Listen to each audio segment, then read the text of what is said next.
DMTV Info, votre chaîne d'information en temps réel. La politique, la santé, le sport, les faits de société, la musique, les rumeurs et bien plus encore. Vous découvrirez cela dans notre chaîne DMTV Info.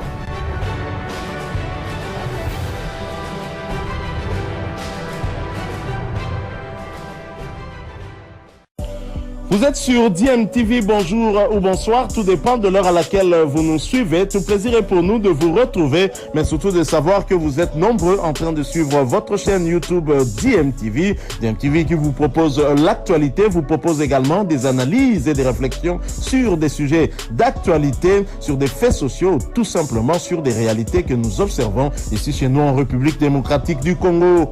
Profitant de sa mission en territoire de Nyiragongo, le chef d'état-major général des FARDC, le général d'armée Mbala Moussense Célestin, a eu ce jeudi 9 juin 2022 à Kibumba une séance de travail avec la notabilité de Kibumba, l'administrateur policier du territoire de Nyiragongo, la société civile et les services spécialisés. Au cours de la rencontre, il a transmis son message de compassion à l'endroit de la population de la contrée. Le chef d'état-major général a remis une assistance des vivres constituée des sacs de farine, du riz, d'huile végétale, des médicaments et une enveloppe consistante pour l'achat des fruits au bénéfice des habitants qui ont eu le temps de faire leur doléance. Mbala Moussense les a rassurés de la détermination du commandant suprême des FARDC à ramener la paix.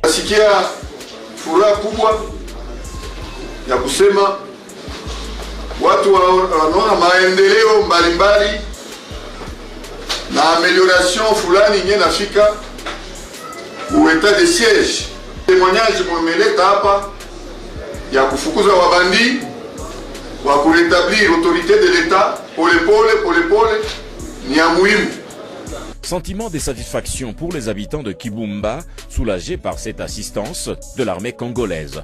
Mwami Makombe, chef du groupement de Burumba, s'exprime. Nous sommes très contents de leur présence ici. Et nous aussi, notre population, nous sommes prêts. Et nous promettons que nous, avec nos militaires, même pas un mètre ne va pas rester au Rwanda. Une femme victime de cette situation se sent ravie de ces gestes posés par l'armée régulière au profit de la population. La hiérarchie des forces armées de la République démocratique du Congo a compris que dans le cadre des relations civilo-militaires, il fallait remonter le moral, n'est-ce pas, de la population de Kibumba, parce que, comme vous le savez, sans cette dernière, l'armée ne perd rien. Les forces armées de la République démocratique du Congo informent l'opinion nationale et internationale que, depuis l'arrestation des militaires de la force spéciale rwandaise dans les territoires de Rutshuru, au nord Kivu, le Rwanda a changé la tenue de ses militaires pour dissimuler sa présence dans les territoires congolais aux côtés des terroristes du M23. Le Rwanda a déployé dans les environs de Tchanzu 500 militaires des forces spéciales, tous habillés d'une nouvelle tenue de couleur vert-noir et coiffés des casques de sa force spéciale.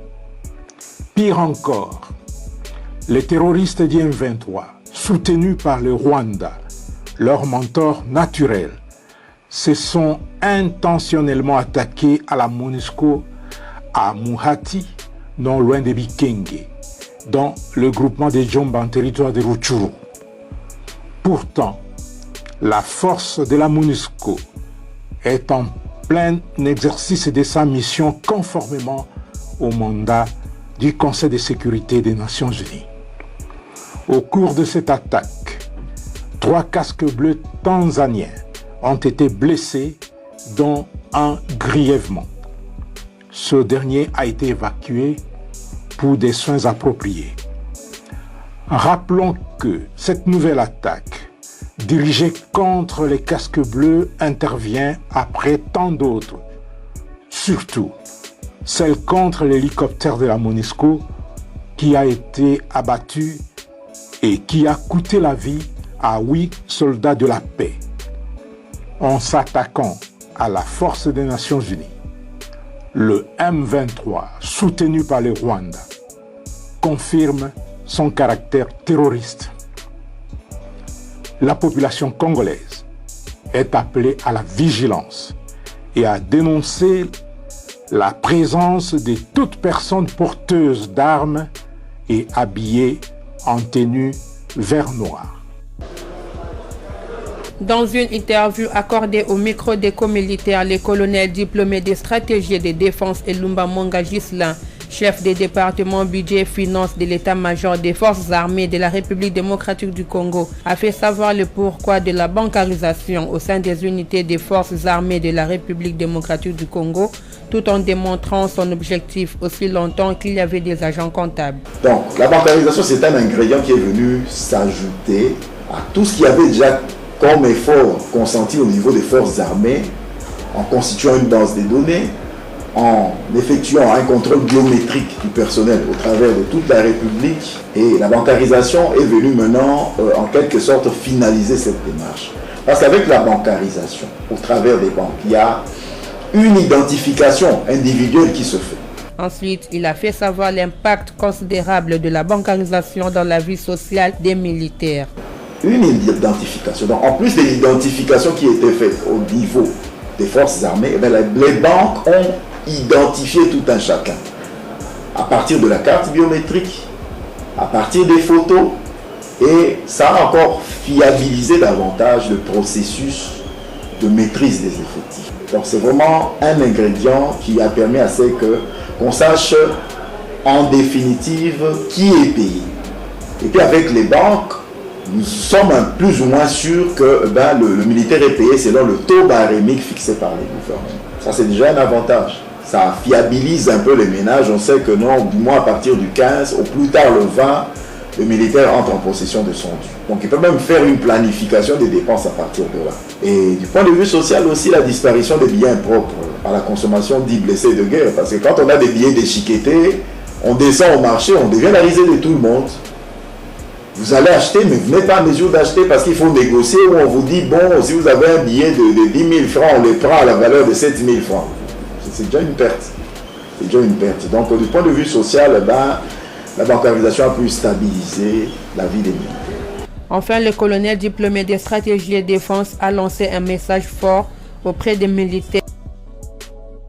Bientôt, la modernisation de l'aéroport national Morongo de Bunia. Le gouvernement de la République vient de mettre à la disposition de l'entreprise Mogabaon des moyens conséquents pour l'exécution de ce projet pour une durée de 24 mois. 3 membres du gouvernement central ont fait le déplacement de Bunia ce mardi pour la pose de la première pierre de ces travaux. En tête, le ministre d'État en charge de l'aménagement du territoire, Guy Luandomboyo. Pour ce dernier, ces projets et la matérialisation de la promesse faite par le chef de l'État, Félix Antoine Tshisekedi Tshilombo, à la population de l'Ituri lors de son passage en juin 2021. Le président de la République, le chef de l'État, Félix Antoine Tshisekedi Tshilombo, qui a fait du développement de la RDC son cheval de bataille, s'est engagé à travers le gouvernement de la République.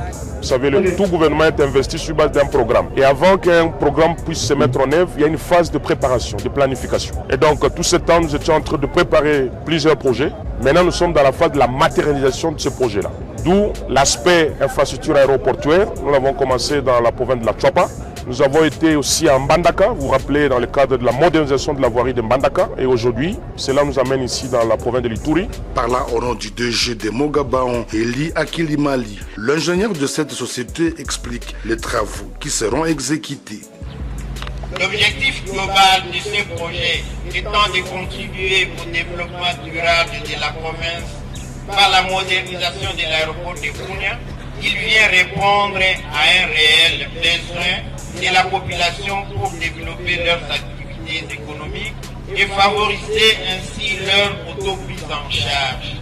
Ceci cadre avec l'une des 4 visions du chef de l'État. De son côté, le gouverneur militaire de l'Ituri, le lieutenant général Luboyanka Johnny, estime que c'est une nouvelle ère qui s'ouvre pour les échanges commerciaux. C'est dans cette optique que l'état de siège a été décrété dans les 2 provinces de l'Ituri et du Nord Kivu en vue de rétablir l'autorité de l'État.